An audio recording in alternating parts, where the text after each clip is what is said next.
जरा सोचिए, अगर आपकी जिंदगी बिल्कुल वैसी बन जाए जैसी तस्वीर आप कभी चुपचाप कागज पर उतारते थे, वो सपने जो आपने स्कूल में पढ़ते समय लिखे थे, या वो ख्वाहिशें जो आप ट्रेन की खिड़की से बाहर देखते हुए मन ही मन सोचते थे, अगर वही सच हो जाएं तो क्या यह सच है कि सिर्फ लिखने भर से सपनों को हकीकत में बदला जा सकता है? और अगर हां, तो क्यों करोड़ों लोग जानते हुए भी इस साधारण सी आदत को कभी अपनाते नहीं? आखिर क्यों हम अपने ही सपनों को कागज पर उतारने से डरते हैं और फिर उन्हें धीरे धीरे भूल जाते हैं? चैप्टर 1। क्यों लिखना जरूरी है? हमारा दिमाग आइडियाज और इमोशंस की एक विशाल फैक्ट्री है जो बिना रुके 24 घंटे काम करती रहती है। न्यूरोसाइंटिस्ट्स का मानना है कि दिन भर में हमारे दिमाग से लगभग 60,000 से 70,000 थॉट्स गुजरते हैं। इमेजिन कीजिए, यह ऐसे है जैसे किसी रिवर में लगातार लहरें उठ रही हों, कुछ बड़ी, कुछ छोटी, कुछ गहरी और कुछ सतही। लेकिन समस्या यह है कि इन लगातार उठती लहरों में से बहुत ही कम लहरें मीनिंगफुल होती हैं और उन्हें हम याद भी नहीं रख पाते। जैसे कोई सुंदर कविता की कुछ पंक्तियां हों जिन्हें हम सुनते तो हैं लेकिन तुरंत भूल जाते हैं। यही होता है हमारे ऐसे थॉट्स के साथ जो उस पल में बड़े इंपॉर्टेंट लगते हैं लेकिन कुछ मिनट या घंटे में ही गायब हो जाते हैं। इन फ्लीटिंग थॉट्स की वजह से बहुत सारे इनोवेटिव आइडियाज, पावरफुल डिसीजंस और पर्सनल ड्रीम्स हम खो देते हैं।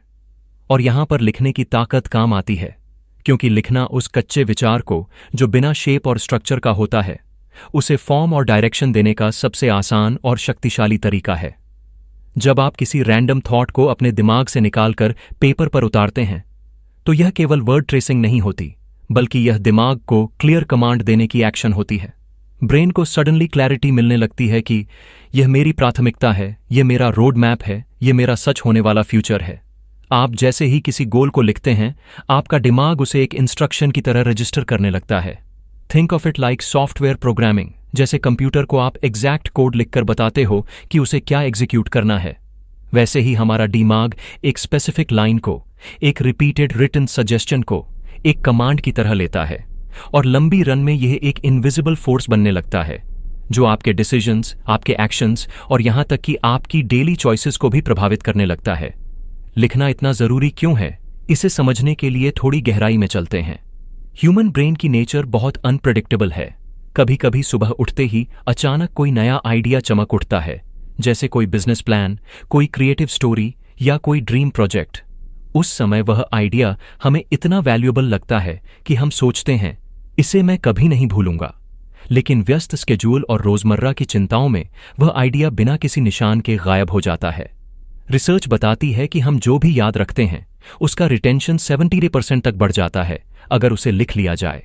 मतलब, अगर आपने सिर्फ सोचा है तो वह सैंड पर बनाए गए निशान की तरह हवा में उड़ जाएगा। लेकिन अगर आपने उसे लिख दिया है तो यह ऐसे है जैसे पत्थर पर खुदाई कर दी हो, वह ज्यादा ड्यूरेबल होता चला जाता है। लिखना सिर्फ मेमोरी एनहांसमेंट का टूल नहीं है, बल्कि यह आपके थॉट्स और इमोशंस को शेप देने का तरीका है।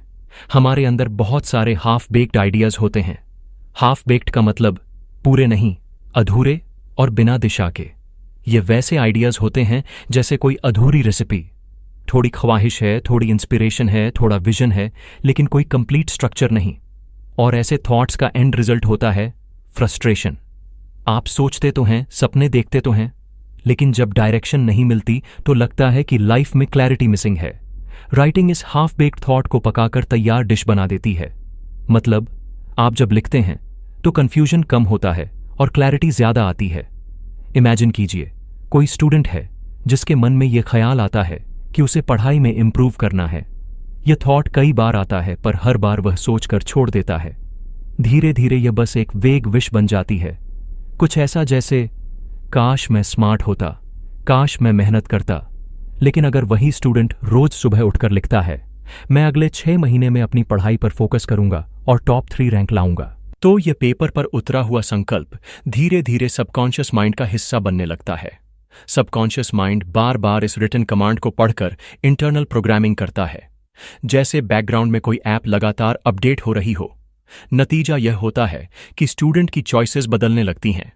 वह दोस्त चुनने में ज्यादा ध्यान देने लगता है, डिस्ट्रैक्शन से बचने की कोशिश करने लगता है और सबसे जरूरी, उसकी एनर्जी नेचुरली स्टडी ओरिएंटेड हो जाती है। लिखने का पावर सिर्फ एकेडमिक या करियर गोल्स तक सीमित नहीं है। इमोशनल लाइफ और पर्सनल वेलबीइंग के लिए भी यह उतना ही जरूरी है। हार्वर्ड यूनिवर्सिटी की एक रिसर्च में पाया गया कि जो लोग अपने गोल्स और इमोशंस को लिखते हैं उनमें स्ट्रेस का लेवल 47% तक कम हो जाता है। क्यों? क्योंकि जब आप लिखते हैं आप एक्चुअली अपने दिमाग का बोझ हल्का कर रहे होते हैं। थॉट्स जो अक्सर माइंड में घुमड़ते रहते हैं और एंग्जाइटी क्रिएट करते हैं, उन्हें पेपर पर लिखना ऐसा है जैसे आपने कमरे में रखा भारी सामान बाहर डाल दिया। स्पेस क्लियर हो गया, अब दिमाग ज्यादा फ्रेश महसूस करता है। मेंटल हेल्थ एक्सपर्ट्स तो जर्नलिंग को थेरेपी भी कहते हैं। यही वजह है कि पिछले कुछ सालों में जर्नलिंग कल्चर इतना पॉपुलर हुआ है। लोग ग्रैटिट्यूड जर्नल्स, सक्सेस जर्नल्स या सिंपल डेली रिफ्लेक्शन मेंटेन करने लगे हैं। लेकिन यहां पर एक और डीप पॉइंट समझना जरूरी है। लिखना सिर्फ हैबिट भर नहीं है, ये एक इनविजिबल एनर्जी का ब्रिज है, आपके प्रेजेंट और आपके डिजायर्ड फ्यूचर के बीच का पुल। जब आप लिखते हैं तो आप इमेजिनेशन को रियलिटी में खींचने की पहली कोशिश करते हैं। एक्चुअली कोई भी ह्यूमन अचीवमेंट का पहला स्टेप इमेजिनेशन ही होता है। लाइट बल्ब से लेकर एयरप्लेन तक पहले सब इमेजिनेशन थे, लेकिन उन इमेजिनेशंस को रियलिटी में बदलने का पहला कॉन्क्रीट स्टेप था उसे लिखना, उसे ब्लूप्रिंट बनाना। हिस्ट्री आपको सैकड़ों ऐसे एग्जाम्पल्स देगी जिनमें लोग बिना लिखे आइडियाज खो बैठे, और जिन लोगों ने लिख डाला उन्होंने फ्यूचर बदल दिया। Think of Leonardo da Vinci, जिनकी नोटबुक्स आज भी दुनिया में एग्जिस्ट करती हैं। उन्होंने फ्लाइंग मशीन्स से लेकर एनाटॉमिकल स्केचेस तक सब लिखे और ड्रॉ किए। शायद उन्होंने खुद सब इन्वेंशंस नहीं बनाए, लेकिन उनके राइटिंग्स, उनके नोट्स ने आने वाली जनरेशंस के इन्वेंटर्स और साइंटिस्ट को डायरेक्शन दी। हमारे सबकॉन्शियस माइंड का काम डायरेक्शंस को फॉलो करना है, लेकिन प्रॉब्लम यह है कि अगर आप उसे डायरेक्शन नहीं देते तो यह अपने आप ही रैंडम डायरेक्शंस पकड़ लेता है, टेलीविजन से, सोशल मीडिया से, एनवायरनमेंट से। और यही कारण है कि ज्यादातर लोग दूसरों के इन्फ्लुएंस के हिसाब से जीते हैं। लेकिन जब आप खुद लिखते हैं डेली एफर्मेशंस, गोल्स या ड्रीम्स, तो आप यह कंट्रोल वापस ले लेते हैं। सबकॉन्शियस आपके ही लिखे हुए कमांड्स को प्रायोरिटी देना शुरू कर देता है।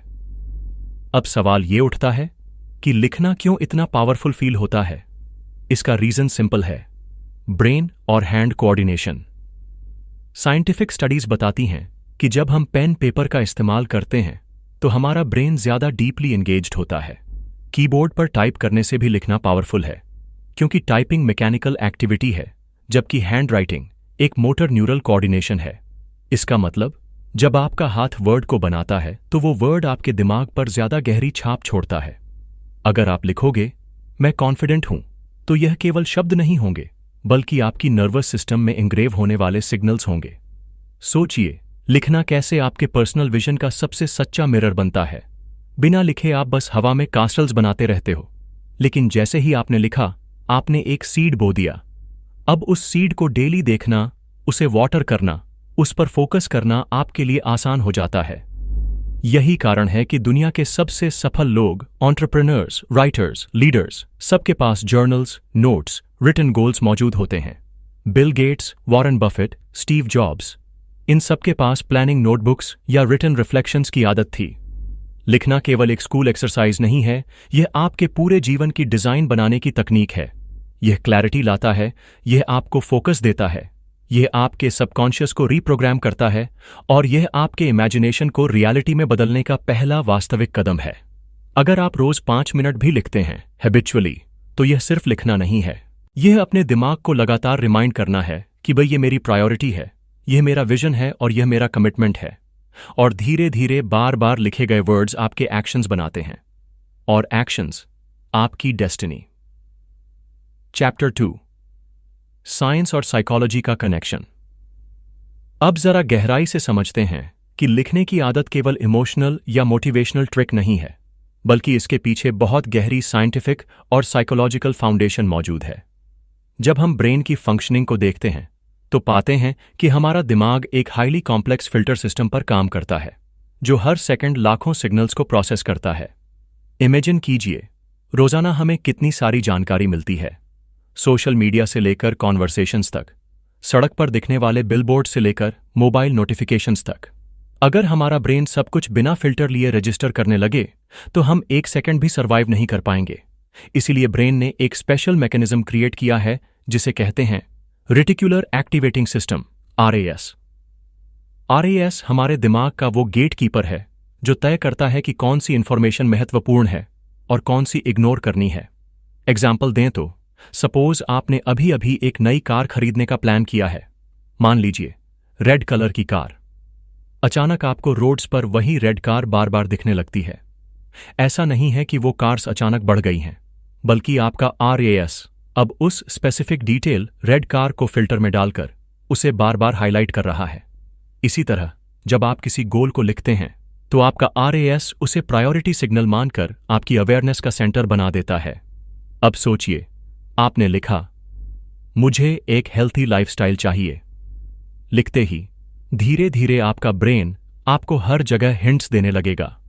पहले आपने पार्टीज में सिर्फ खाना एंजॉय करके इग्नोर किया होगा कि कौन सा फूड ऑयली है या कौन सा हार्मफुल, लेकिन रिटन गोल के बाद आपका RAS ऑटोमेटिकली अनहेल्थी फूड को हाईलाइट करने लगेगा और हेल्थी ऑप्शंस पर आपका ध्यान खींचेगा।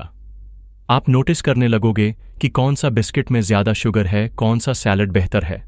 और सबसे इंटरेस्टिंग फैक्ट यह है कि धीरे धीरे आपका माइंड आपको सही चॉइसेस की ओर पुश करने लगता है, बिना कि आप कॉन्शियसली हर बार एफर्ट करें। साइकोलॉजिस्ट्स इसे कहते हैं कॉग्निटिव प्राइमिंग। मतलब जब आप अपने माइंड में किसी थॉट को रिपीटेडली एक्टिवेट करते हैं, जैसे लिखने के फॉर्म में, तो आपका ब्रेन हर रिलेटेड चीज को रिकॉग्नाइज करने में फास्ट और एफिशिएंट हो जाता है। वही चीज जो कल तक बैकग्राउंड नॉइज थी, आज आपके लिए एक सिग्नल बन जाती है। लिखा हुआ गोल आपके दिमाग के लिए एक हाई प्रायोरिटी नोटिफिकेशन है जिसे नजरअंदाज करना मुश्किल हो जाता है। साइंस में एक और कॉन्सेप्ट है न्यूरोप्लास्टिसिटी। हमारा ब्रेन स्थिर नहीं है, बल्कि एक्सपीरियंस और रेपिटेशन के साथ बदलता है। जब आप बार बार एक ही गोल लिखते हैं तो आपका ब्रेन न्यूरॉन्स के बीच नए नए कनेक्शन स्ट्रेंथन करता है। इमेजिन करें जैसे बार बार किसी खास रास्ते पर चलने से वो पाथ साफ और स्मूथ हो जाता है, वैसे ही लिखना आपके गोल्स के लिए ब्रेन में नए न्यूरल पाथवेज बना देता है। और यही कारण है कि रिटन गोल्स आपको ज्यादा अचीवेबल लगते हैं, क्योंकि आपका सबकॉन्शियस माइंड उनके लिए पहले से ही एक रोड बना चुका होता है। इसका सीधा साइकोलॉजिकल इफेक्ट मोटिवेशन पर भी दिखता है। बिहेवियरल साइकोलॉजी एक्सपेरिमेंट्स ने प्रूव किया है कि जो लोग अपने गोल्स लिखते हैं उन्हें अचीव करने की संभावना 42% ज्यादा होती है उन लोगों की तुलना में जो गोल्स सिर्फ सोचते या वर्बलाइज करते हैं। क्यों? क्योंकि लिखना कमिटमेंट का पहला लेवल है। यह सिग्नल है कि अब यह सिर्फ इमेजिनेशन नहीं, बल्कि एक टैंजिबल टारगेट है। अब यह सिर्फ हवा में बनता महल नहीं, बल्कि कागज पर एग्जिस्ट करता हुआ फाउंडेशन है। यही छोटा सा एक्ट फर्क डालता है इंटेंशन और एक्शन में।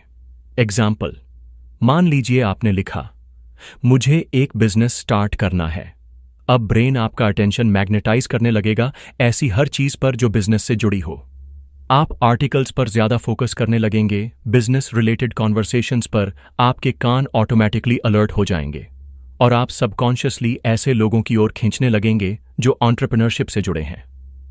इससे पहले वही चीजें बैकग्राउंड में नॉइज की तरह थीं, लेकिन अब आपका ब्रेन उन्हें अपॉर्चुनिटी सिग्नल्स मानकर अब्जॉर्ब करने लगेगा। साइकोलॉजी का एक और पहलू है सेल्फ फुलफिलिंग प्रोफेसी। जब आप किसी गोल को बार बार लिखते हैं तो आप खुद को धीरे धीरे उस रोल में देखने लगते हैं। आप इमेजिन करते हैं कि आप वही पर्सन हैं जो यह गोल अचीव कर चुका है, और आपका बिहेवियर उसी इमेज के हिसाब से ढलना शुरू हो जाता है। यही कारण है कि एथलीट्स विजुअलाइजेशन टेक्निक और रिटन एफर्मेशंस का इस्तेमाल करते हैं अपने माइंड को प्राइम करने के लिए। अगर कोई रनर रोज लिखता है मैं फास्टेस्ट दौड़ूंगा, तो उसका माइंड रेस के पहले ही प्रैक्टिस में बॉडी को मैक्सिमम आउटपुट देने के लिए तैयार करने लगता है। तो नटशेल में समझिए, राइटिंग सिर्फ हैबिट नहीं, बल्कि एक ब्रेन प्रोग्रामिंग टेक्निक है। यह रेटिकुलर एक्टिवेटिंग सिस्टम को एक्टिवेट करती है, कॉग्निशन को प्राइम करती है, न्यूरॉन्स को रिवायरिंग देती है और साइकोलॉजी के लेवल पर सेल्फ इमेज ट्रांसफॉर्म करती है। यह कॉम्बिनेशन आपको धीरे धीरे उसी डायरेक्शन में पुल करता है जिसमें आपने लिखा है। और यही वजह है कि लिखे हुए गोल्स बार बार रिटर्न करते हैं आपके सामने, जब तक कि आप उन्हें अचीव नहीं कर लेते। चैप्टर 3, नेपोलियन हिल का प्रिंसिपल। अब आते हैं उस व्यक्ति पर जिसने सबसे पहले लिखकर गोल्स तय करने की शक्ति को दुनिया भर में पॉपुलर बना दिया, नेपोलियन हिल। उन्होंने अपनी पुस्तक थिंक एंड ग्रो रिच में यह स्पष्ट किया कि what you right daily you attract gradually, यानी आप जो रोज लिखते हैं उसी के अनुसार आप अपने जीवन में चीजों को खींचना शुरू कर देते हैं। हिल का यह स्टेटमेंट सिर्फ पोएट्री या मोटिवेशनल लाइन नहीं है, बल्कि यह पूरे सक्सेस फिलॉसफी का फाउंडेशन है। नेपोलियन हिल ने 20 वर्षों से भी ज्यादा समय दुनिया के सबसे सक्सेसफुल लोगों को स्टडी करने में लगाया। उन्हें इंडस्ट्रियलिस्ट एंड्रू कार्नेगी ने एनकरेज किया था कि वे पता करें सफल लोगों में क्या कॉमन हैबिट्स होती हैं। इस स्टडी के बाद हिल ने पाया कि एक हैबिट लगभग हर सक्सेसफुल इंसान में मौजूद थी। उन्होंने अपने गोल्स को लिखना और अपने माइंड को उसके अनुरूप प्रोग्राम करना सीखा था। पॉइंट 1, डिजायर को सिर्फ सोचकर मत छोड़ो, उसे लिखो। ह्यूमन माइंड इच्छाओं का भंडार है, लेकिन ज्यादातर लोग अपनी डिजायर्स को सिर्फ सोचते ही रह जाते हैं। हिल कहते हैं, a desire not written down is like a dream with no spine. मतलब, अगर आपने डिजायर सिर्फ दिमाग में रखी है तो वह एक फ्रैजाइल ड्रीम की तरह है जो कभी भी टूट सकता है। लेकिन जैसे ही आप उसे कागज पर उतारते हो, आप एक तो कमिटमेंट ले लेते हो और दूसरा, आपके सबकॉन्शियस को एक ठोस इंस्ट्रक्शन देने लगते हो। पॉइंट 2, स्पेसिफिक बनो। हिल बार बार कहते हैं कि वेग गोल्स कभी अट्रैक्ट नहीं होते। अगर आप लिखते हो, मैं अमीर बनना चाहता हूं, तो यह एक फ्लोटिंग विश है। लेकिन अगर आप लिखते हो, मैं अगले 5 सालों में 10 करोड़ रुपए कमाऊंगा, तो यह स्पेसिफिक और मेजरेबल बन जाता है। ब्रेन और सबकॉन्शियस दोनों वेग सिग्नल्स को इग्नोर कर देते हैं, लेकिन क्लियर और डिफाइंड सिग्नल पर काम करना शुरू कर देते हैं। पॉइंट 3, राइटिंग एक्ट सिर्फ विश नहीं है। लिखना कोई बच्चों का खेल नहीं है जहां आप बस या ट्रेन की सीटों पर रैंडम नेम्स लिख दो। राइटिंग एक्ट एक न्यूरो लिंग्विस्टिक इंस्ट्रक्शन है। जब आप लिखते हैं तो यह आपके सबकॉन्शियस माइंड को एक कमांड देता है, यह मेरी रियलिटी बनने वाली है। सबकॉन्शियस माइंड बार बार इस कमांड को अब्जॉर्ब करता है और आपको उसी के हिसाब से एक्ट करने पर मजबूर करता है। यही वजह है कि हिल ने इसे विश नहीं बल्कि प्रोग्रामिंग का टूल कहा। नेपोलियन हिल ने एग्जाम्पल्स दिए, जैसे एंड्रू कार्नेगी, जिन्होंने अपने स्टील एम्पायर को सिर्फ बिजनेस एक्यूमेन से नहीं बल्कि रिटन गोल्स और विजन स्टेटमेंट से भी बनाया। थॉमस एडिसन, जिनकी नोटबुक्स में हजारों एक्सपेरिमेंट्स के लिखे हुए आइडियाज आज भी देखे जा सकते हैं। और हेनरी फोर्ड, जिनकी रिटन क्लैरिटी थी कि मैं अफोर्डेबल कार बनाऊंगा जो हर आम आदमी चला सकेगा। इन लोगों ने यह हैबिट दशकों तक फॉलो की और उनकी राइटिंग ही उनके एम्पायर का ब्लूप्रिंट बनी। हिल का कहना था कि लिखना केवल वर्ड्स कैप्चर करना नहीं है, बल्कि इसके अंदर एक तरह की मैग्नेटिज्म होती है। वर्ड्स रिटन विद इंटेंशन धीरे धीरे आपके सबकॉन्शियस एनर्जी फील्ड को बदल देते हैं और वो ही रियलिटी को खींचने लगते हैं। यही कारण है कि उन्होंने अपनी किताब में एक पूरा चैप्टर डेडिकेटेड किया डिजायर को थॉट से एक्शन में बदलने पर, और राइटिंग को उसका सबसे प्रैक्टिकल तरीका बताया। तो यहां हिल का प्रिंसिपल क्लियर है, डिजायर को सिर्फ ड्रीम न रखो, उसे लिखो, उसे डिफाइन करो और लिखते लिखते अपने सबकॉन्शियस को ट्रेन करो। धीरे धीरे आपकी लिखी हुई लाइंस आपकी हैबिट्स बनाएंगी, हैबिट्स आपके एक्शंस बनाएंगी और एक्शंस आपकी डेस्टिनी। यही है वह इनविजिबल ब्रिज जिसे नेपोलियन हिल ने दुनिया को दिखाया। चैप्टर 4, राइटिंग को हैबिट कैसे बनाएं। अब तक हमने समझा कि लिखने की शक्ति कितनी गहरी है। यह दिमाग को क्लैरिटी देती है, सबकॉन्शियस को प्रोग्राम करती है और आपके फ्यूचर को डिजाइन करने की कैपेबिलिटी रखती है। लेकिन असली चैलेंज यहीं पर आता है, इसे हैबिट कैसे बनाया जाए। अक्सर लोग बड़े जोश से शुरुआत तो कर लेते हैं, लेकिन कुछ ही दिनों में लिखने की आदत टूट जाती है।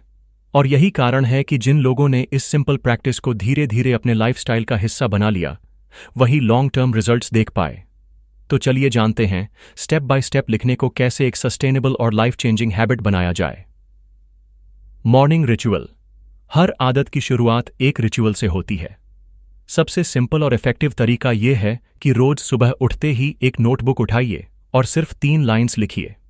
लाइन्स किस बारे में हों? आज मैं किस डायरेक्शन में बढ़ना चाहता हूं? यह डायरेक्शन एकेडमिक गोल भी हो सकती है, करियर रिलेटेड भी या हेल्थ फोकस्ड भी। जैसे, आज मैं पूरे दिन डिस्ट्रैक्शंस पर कंट्रोल रखूंगा और अपने काम पर फोकस करूंगा। या फिर, आज मैं 30 मिनट वॉक जरूर करूंगा। यह छोटी सी एक्सरसाइज आपके सबकॉन्शियस को सुबह सुबह एक इंस्ट्रक्शन देती है और दिन भर आपका दिमाग उसी लाइन के हिसाब से एक्ट करने लगता है। इसे आप अपने माइंड का अलार्म क्लॉक भी कह सकते हो, जो आपके थॉट पैटर्न्स को डायरेक्शन देता है। Night reflection. जैसे सुबह का लिखना डायरेक्शन देता है, वैसे ही रात का लिखना रिफ्लेक्शन देता है। सोने से पहले, ताकि आपका माइंड पूरी क्लैरिटी और हल्केपन के साथ रिलैक्स कर सके, सिर्फ 2 बातें लिखिए। आज मैंने क्या प्रोग्रेस किया और कहाँ मुझे सुधार करने की जरूरत है। इमेजिन कीजिए, अगर आप रोज 365 दिनों तक ये 2 सिंपल बातें लिखते रहे तो साल के अंत तक आपके पास सेल्फ इंप्रूवमेंट का पूरा लॉग होगा। आप क्लियरली देख पाएंगे कि आपने कितनी ग्रोथ की और कौन सी पैटर्न्स आपको बार बार स्लो कर रही हैं। और सबसे बड़ा बेनिफिट ये है कि आपका माइंड रात को खुद को ब्लेम करने या चिंतित होने के बजाय कंस्ट्रक्टिव थिंकिंग में लगा रहेगा। साइकोलॉजिस्ट्स कहते हैं कि सोने से पहले क्या सोचते या लिखते हैं वही हमारे सबकॉन्शियस में सबसे गहरी छाप छोड़ता है। इसका मतलब अगले दिन की क्लैरिटी की शुरुआत पिछले दिन की रिफ्लेक्शन से होती है। Start small. हर हैबिट का सबसे बड़ा एनिमी होता है ओवर एक्सपेक्टेशन। लोग सोचते हैं कि लिखना मतलब रोज 5 पेजेस का जर्नल भरना, और जैसे ही वो मैनेज नहीं कर पाते हैबिट टूट जाती है। इसलिए सबसे इफेक्टिव तरीका है स्टार्ट स्मॉल। अगर आप रोज सिर्फ एक लाइन लिखते हैं, मैं ग्रेटफुल हूं, मैं कॉन्फिडेंट हूं या मैं डिसिप्लिन्ड बन रहा हूं, तो यह भी उतना ही पावरफुल है। धीरे धीरे जब आदत जमने लगे तो आप 1 लाइन से 3 लाइन्स, फिर 3 से 1 पेज तक बढ़ा सकते हैं। हैबिट साइकोलॉजी यही कहती है कि छोटे स्टेप्स सस्टेनेबल होते हैं। एग्जाम्पल फॉर इंस्पिरेशन, एक एंटरप्रेन्योर की कहानी लीजिए। उन्होंने रोज अपनी नोटबुक में सिर्फ 1 लाइन लिखना शुरू किया, मुझे अपना बिजनेस एक्सपैंड करना है। शुरुआत में वह लाइन सिंपल थी, लेकिन धीरे धीरे उन्होंने क्लैरिटी देना शुरू किया। मुझे अगले 6 महीने में 3 नए क्लाइंट्स चाहिए, मुझे एक मेंटर ढूंढना है, मुझे अपने ऑनलाइन प्रेजेंस को बढ़ाना है। ये लाइन्स उनके सबकॉन्शियस को रीप्रोग्राम करने लगीं। अगले 3 साल के भीतर उन्होंने न केवल अपना बिजनेस एक्सपैंड किया, बल्कि एक स्ट्रांग नेटवर्क भी बनाया, क्योंकि हर दिन उनकी राइटिंग उन्हें रिमाइंड करती थी कि उनका अल्टीमेट लक्ष्य क्या है। Practical lifestyle tips. राइटिंग को एक फिक्स टाइम से जोड़िए, morning coffee, bed time T या बस जर्नी। जब हैबिट किसी रूटीन से लिंक्ड होती है तो उसे मेंटेन करना आसान होता है। हमेशा एक डेडिकेटेड नोटबुक रखिए, आइडियली एक सेम जगह पर। इससे राइटिंग को इंपॉर्टेंट फील मिलता है। कभी कभी डिजिटल डिस्ट्रैक्शन से बचने के लिए फोन या लैपटॉप पर नोट टेकिंग एप्लीकेशन को अवॉइड करें और पेन पेपर का इस्तेमाल करें। रिसर्च कहती है हैंडराइटिंग ब्रेन पर स्ट्रॉन्गर इम्प्रिंट छोड़ती है। राइटिंग को बोरिंग मत बनने दीजिए। मोटिवेशनल कोट्स, डूडल्स या माइंड मैप्स के साथ प्लेफुल बनाइए। लिखना हैबिट तभी बनता है जब यह सिर्फ टास्क न लगकर आपके आइडेंटिटी का हिस्सा बन जाए, यानी आप खुद को ऐसा व्यक्ति मानना शुरू करें जो राइट्स। और जब एक आइडेंटिटी बन जाती है तो हैबिट मेंटेन करना एफर्टलेस हो जाता है। चैप्टर 5, लाइफस्टाइल बदलने वाली सिंपल हैबिट सोचिए। अगर आपके गोल्स सिर्फ आपके दिमाग में हों तो वो ऐसे हैं जैसे हवा में तैरते बादल, कभी दिखते हैं, कभी गायब हो जाते हैं। लेकिन जब आप वही गोल्स कागज पर लिखते हैं और रोज अपनी आंखों के सामने देखते हैं तो वो एक तरह से कमिटमेंट नोट बन जाते हैं। एक ऐसा कॉन्ट्रैक्ट जिसे आपने खुद अपने हाथों से साइन किया है। ये लिखने की छोटी सी हैबिट सच में आपके पूरे लाइफस्टाइल को बदलने की ताकत रखती है। लिखना सिर्फ फोकस नहीं देता, बल्कि यह आपके अंदर डीप लेवल पर 3 क्वालिटीज डेवलप करता है: क्लैरिटी, डिसिप्लिन और पेशेंस। जब आप लिखते हो तो आप अपने माइंड को बार बार साफ साफ बताते हो कि आपकी डेस्टिनेशन कहाँ है। यही क्लैरिटी कंफ्यूजन को दूर करती है और डिस्ट्रैक्शन से बचाती है। डिसिप्लिन इस हैबिट से इसलिए आता है क्योंकि लिखना रोज का रिचुअल बन जाता है। यह दिमाग को रेगुलरिटी सिखाता है। और पेशेंस इसलिए डेवलप होता है क्योंकि आप समझने लगते हैं कि हर ड्रीम टाइम लेता है, हर रिटन गोल धीरे धीरे ग्रो करता है, जैसे बीज से पेड़ बनने में समय लगता है। हर नागी सक्सेस स्टोरी के पीछे एक क्लियर डॉक्यूमेंटेड ड्रीम होता ही है। चाहे महात्मा गांधी का लिखित विजन हो फ्रीडम के लिए, चाहे इलॉन मस्क का लिखित प्लान हो मार्स कॉलोनाइजेशन का, या किसी छोटे लेवल के पर्सन का लिखा हुआ सिंपल गोल हो हेल्थी लाइफस्टाइल के लिए, हर एक प्लान पहले वर्ड्स में उतरा और फिर रियलिटी बना। रिटन वर्ड्स आपके विजन को वेग थॉट से निकालकर टैंजिबल बनाते हैं। पॉइंट टू रिमेंबर, लिखना सिर्फ पेन एंड पेपर एक्सरसाइज नहीं है, यह एक साइलेंट कॉन्ट्रैक्ट है आपके और आपके फ्यूचर सेल्फ के बीच। हर बार जब आप नोटबुक खोलकर अपना लिखा हुआ गोल देखते हैं तो आप खुद को रिमाइंड कर रहे होते हैं कि मैंने ये वादा किया है और एक दिन इसे पूरा करूंगा। यही इंटरनल कॉन्ट्रैक्ट आपकी चॉइसेस बदलता है। क्या खाना है, किससे मिलना है, कौन सा काम आज करना है और किसे अवॉइड करना है। यही सिंपल हैबिट लिखना धीरे धीरे आपकी आइडेंटिटी चेंज कर देती है। आप सिर्फ गोल सेटर नहीं रहते, आप गोल फॉलोअर और आखिरकार गोल अचीवर बन जाते हैं। और यही है असली मैजिक, छोटी सी आदत जो आपकी पूरी लाइफस्टाइल को सक्सेस की दिशा में मोड़ देती है। तो अब सोचिए, हर दिन 5 मिनट लिखने की ये छोटी सी आदत आपके आने वाले सालों की दिशा बदल सकती है। आपके ड्रीम्स सिर्फ दिमाग में तैरते हुए ख्वाब नहीं रहेंगे, बल्कि कागज पर उतरे हुए क्लियर गोल्स बन जाएंगे, जिन्हें आपका सबकॉन्शियस माइंड बार बार आपको याद दिलाएगा। क्वेश्चन ये नहीं है कि ये काम करता है या नहीं। साइंस, साइकोलॉजी और हजारों सक्सेस स्टोरीज ये साबित कर चुके हैं कि ये हैबिट काम करती है। असली सवाल ये है, क्या आप तैयार हैं इस हैबिट को अपनाने के लिए? आज ही एक पेन और नोटबुक उठाइए, लिखना शुरू कीजिए, चाहे सिर्फ एक लाइन, लेकिन उस लाइन में आपकी फ्यूचर की पूरी कहानी छिपी होगी। याद रखिए, ये कोई होमवर्क नहीं, ये आपके और आपके फ्यूचर सेल्फ के बीच का कॉन्ट्रैक्ट है, और शायद आपकी जिंदगी का सबसे बड़ा टर्निंग पॉइंट भी। अब ये चॉइस पूरी तरह आपके हाथ में है। क्या आप लिखकर अपने सपनों को रियलिटी में बदलना चाहेंगे, या उन्हें हमेशा इमेजिनेशन में खो जाने देंगे?